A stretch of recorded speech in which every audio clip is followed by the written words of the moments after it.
Hey everyone, this is Rathtar Escape, one of the largest LEGO Star Wars releases of the season. Most of the parts in the set go into these three modular structures. These have two different systems of connection between them. This one on the far right, which has the Rathtar containment unit on it, has a pair of clips down at the base, which are intended to be attached to any horizontal bar. This center module here has four of those, one on either major straight side. And then there's also this second connection system with the Technic pins here, a pair of them you see here, a pair of them on the other side. Those can in turn be connected to this module over here. You've got two holes there, two holes there. Those holes are on all four sides as well. The way it ends up working out, you can connect this module to the opposite end, if you will, because that also has the horizontal bar at the base, only on this side and this side, not these sides, although you could just kind of just leave it there, but it doesn't properly connect. So I'm just gonna put them together in a most linear fashion to start with, just to give you an idea of the scale for the whole thing.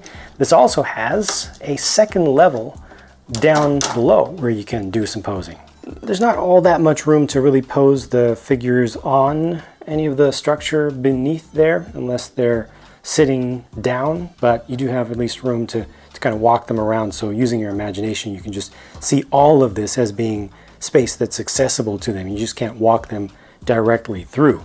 At this far end, I'm going to show you each of these modules one at a time, and I'm going to start with this one on the far left, because while we're down here, I want to show you one of the action features, which starts from the base.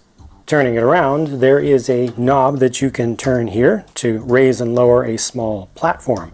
The idea with that is that there's a hatch on the top here that you would open up to place a figure inside. Now, by default, you would probably want to just stand a figure on that platform. However, if you try to do that so that he can pop up like so, that's a cool look. The hatch is not able to close down over his head, so you actually need to put that figure into a sitting pose when he's down there. Sit him on the platform using all four studs, and then that's going to work perfectly because this closes up fully. And then now you don't see him, now you do. He just peeks his head up like so. However, unfortunately, there's not enough room from front to back to pose any weapon in a drawn position, so you can't just start him off just using the action feature and have him come up like this and start shooting. You have to repose that manually yourself. It's just a little deficiency in overall space there. I even tried this with Han Solo's really small pistol, and there's still just not enough room, but you want to be able to get that kind of look like so, or at least like that. I think that looks really cool, of just, you know, popping the head up and then starting to shoot. But like I said, you have to kind of do it manually.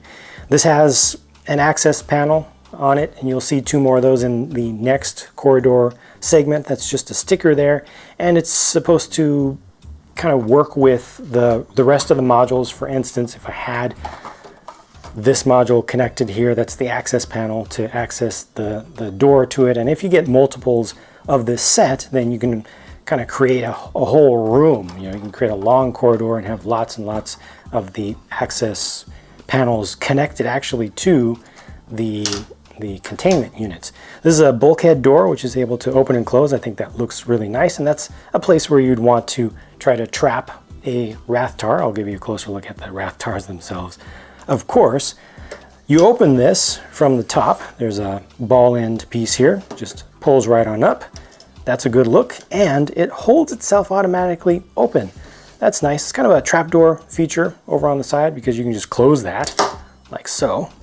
And it works very simply to just, you know, it's just a little latch, just a little catch. So the idea is that your Rathtar would be trying to slither its way through there, and it does have to be kind of compressed down to fit into the space. But once it gets just there, then you would hit this and just trap it, or maybe try to trap just a tentacle or two.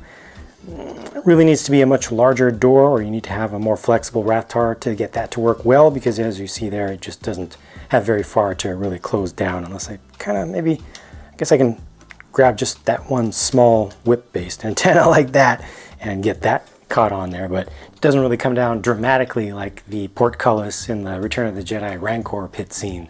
The second module, most of the time, is going to be in the middle and just acts as a bit of a bridge between the other two modules, which can be brought together in different ways to create different shapes and different types of scenes that are good for getting photographs in there. You know, it gives you nice access to just see in there from different ways, and you can imagine coming around corners and such. This doesn't have any moving features or any action features. It's just structure, and I think that's fine. It has two of those access panels as well. So again, if you get multiple of this set, then you can start stacking up these containment units and have a whole row of them or something. This is my favorite of the three modules, with the most interesting build, I think, and the most interesting look when it's completed.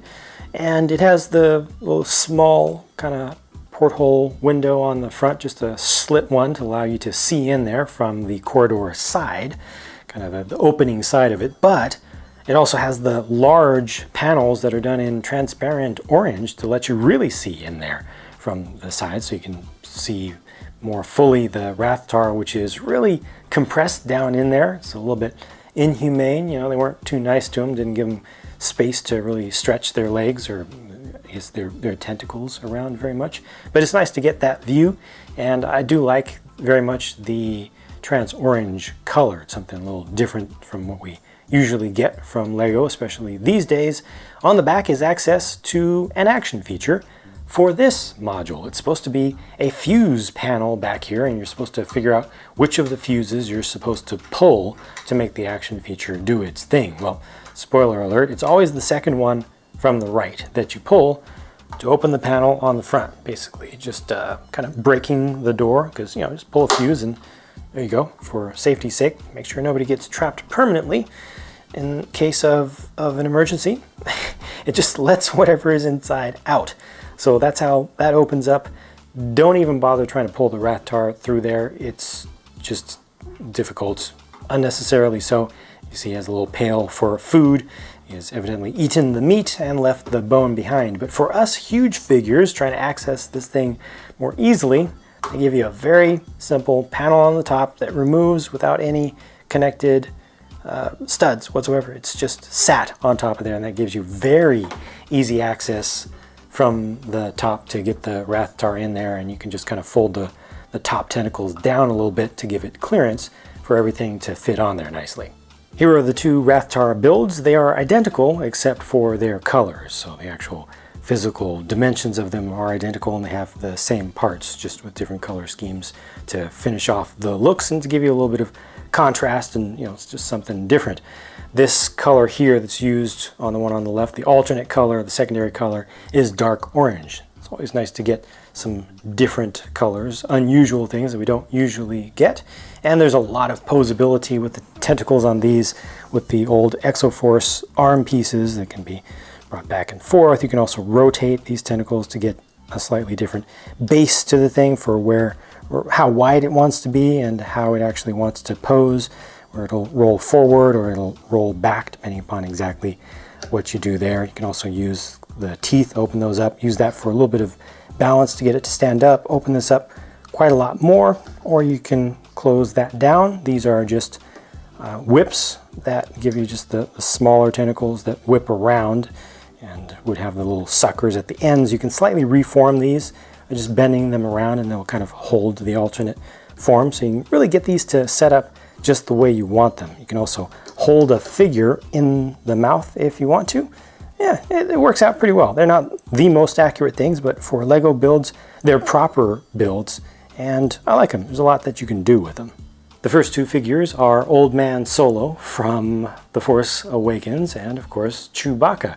I have to admit, the second generation version of Chewbacca is growing on me over time. When it first came out, I did not like it at all. Not at all, but it's definitely growing on me, and I'm becoming more comfortable with it personally. He has his bowcaster. Solo gets his nice small pistol, which is good to see. Not a stud shooter for that one. And Solo has some print on the back as well as an alternate face. And let me just show you what that alternate face looks like with the hair applied. Yeah, good expression. I think these three figures though, Balatik and the two Guavian Death Gang enforcers or security soldiers, are going to be a lot more desirable from this set though. They are exclusive to this set as of now, and they have very subtle prints. I like the fact that Balatik has just the same color for all the pieces of the main body. It's gunmetal gray, one of my favorite colors in Lego parts. Yet they put on top of that black and dark bluish gray. Subtle contrast between those. It takes a little time to look at it from different angles to let the light hit it in different ways. Meanwhile, the Death Gang members on the right actually have a print of dark red applied over dark red plastic, which makes for an even more subtle finish on there, because there's a slightly different value between the print and the color of the plastic beneath, and there's also a different amount of glossiness with the print being more flat, more matte. The helmets also look great to me, and they have a lot of texture, surprisingly. Yeah, there's a lot of glossy surface there, but the black ring of the target symbol there has a lot of texture within it. It's not just a plain default flat texture. It's actually a larger texture than that, and you see some of that around the backs of the heads as well. That's intentional. That actually had to be specifically created to put that in there. It's not just kind of an accidental, just, you know, not making it glossy. So I appreciate the effort that went into that. It really changes the look. Leaving it glossy would not have been good. Those are dual molded, and of course there are no faces or heads beneath those helmets because they're just all put together, essentially one-piece units. Good prints on the back. You see a little bit of Balatik's alternate face showing through from the back, which usually bugs me, but here you don't see any of the actual facial expression. You just see some of his facial hair, which actually works really well. It's just like he's growing a little bit of stubble after getting a nice clean shave at the base of his haircut, and it's just starting to grow back in. His alternate face is for when he's being chased down by a Rathtar and he's about to be taken out by it. So I think they have appropriate faces for him, because those are the two major expressions. It's going to be that being scared when he's about to be taken out, or this, which is pretty much the rest of the time, you know, just annoyed and unamused.